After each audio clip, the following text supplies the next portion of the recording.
Le graph set a choix de séquence. Donc, on a déjà vu un graph set à une séquence unique, mais pas toutes les machines pourront être contrôlées de cette façon-là. Nous avons un cas ici où nous avons besoin de faire un choix. Et donc, nous avons 3 tapis.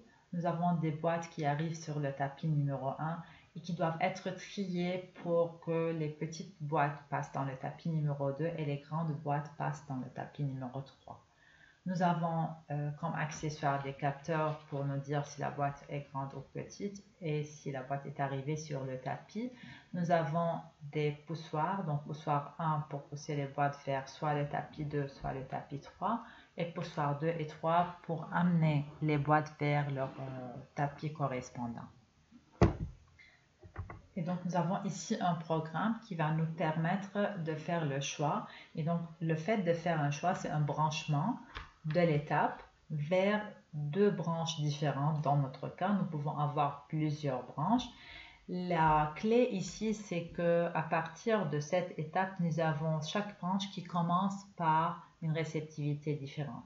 Et donc, une fois que l'étape numéro 1 est active, elle a devant elle différents choix. Dans notre cas, c'est soit une grande caisse, soit une petite caisse.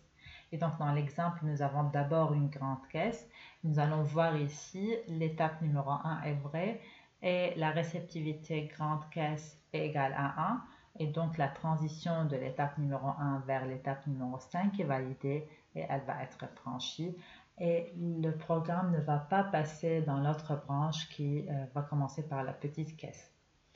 Et donc, nous allons sauter directement de l'étape numéro 1 vers l'étape numéro 5 sans passer par les autres étapes. Donc, cette condition va ordonner l'avancement du poussoir 1 jusqu'à ce que la caisse devienne devant poussoir 3.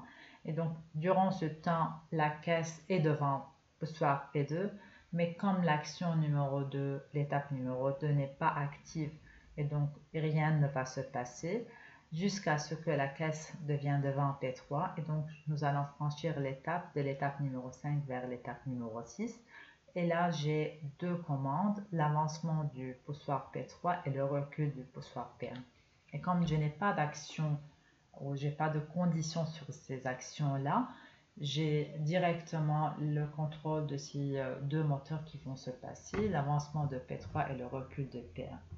Donc, la condition de sortir de cette étape-là, c'est ce que la caisse soit sur le tapis numéro 3. Donc, une fois que la caisse est sur le tapis numéro 3, j'ai le recul de P3 et le recul de P1 jusqu'à ce que P3 soit en arrière.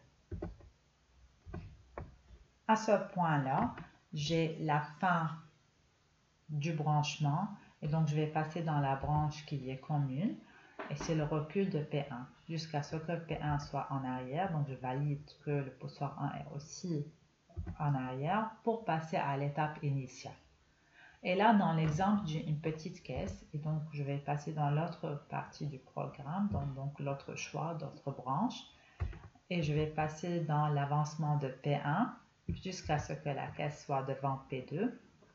Je passe dans l'étape numéro 3, avancement de P2 au recul de P1 jusqu'à ce que la caisse soit sur le tapis 2. Pareil ici, j'ai recul de P2 et le recul de P1 jusqu'à ce que P2 soit en arrière. Puis, je passe dans la branche commune qui est le recul de P1 jusqu'à ce que ce dernier soit en arrière. Mais vous pouvez voir que le trajet du poussoir 1 pour mettre la caisse devant poussoir 3 est plus long que pour mettre la caisse devant poussoir 2. Et on pourrait avoir un cas où ici j'ai P1 en arrière, en particulier lorsque je vais pousser la caisse devant le poussoir numéro 2, donc pour aller pour le tapis numéro 2. Je pourrais avoir un trajet qui est beaucoup plus court pour le poussoir numéro 1 et donc je peux avoir ici un cas où j'ordonne le recul de P1 mais P1 est déjà en arrière. Donc, c'est le cas où on appelle un capteur ou un actionnaire qui est calé, mais je l'ordonne toujours. Calé, ça veut dire qu'il ne peut plus bouger et je lui donne un ordre. Ce qui va se passer dans ce cas-là, c'est que je vais cramer mon poussoir. Je vais le brûler parce que je lui donne toujours de l'énergie. Cette énergie ne peut pas se transformer en action parce qu'elle a déjà fait. Donc, elle va se transformer en chaleur et ça va brûler mon installation. Pour éviter que ça se passe, je peux simplement rajouter ici une condition sur le recul de P1. Je recule P1, mais à condition qu'elle ne soit pas déjà en arrière. Une fois qu'elle est en arrière, j'arrête l'ordre de reculer P1, soit ici, soit même ici. Ici, ce n'est pas vraiment nécessaire parce qu'il n'y a qu'une action et le fait que le programme arrive à l'étape numéro 8, il voit qu'il a un ordre de recul P1, mais P1 en arrière, il va automatiquement passer vers l'étape numéro 1 et donc qui est l'étape initiale.